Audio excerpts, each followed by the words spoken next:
ever felt the creeping dread of a storm brewing, not in the sky but in the silence around you? Well, brace yourself as I take you through the spine-chilling tale of the silent storm.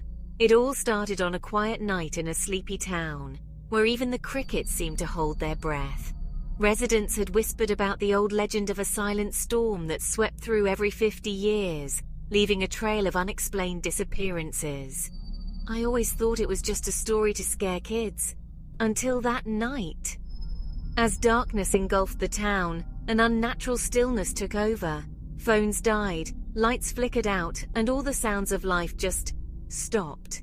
The air grew thick, almost suffocating, and with every passing second, the silence weighed heavier on my chest. It was like the calm before a storm, but there was no wind, no rain, just a suffocating quiet that crawled under your skin. I dared to look outside, peering through my fogged window. The street was deserted, bathed in an eerie glow from the moon. That's when I saw them, shadows moving in silence. They weren't human, not anymore. Their eyes, hollow with despair, seemed to search for something, someone who still had a voice to scream. In my heart-pounding terror, I realized the storm wasn't just a weather phenomenon. It was a silent, spectral force, devouring every sound, every whisper of life.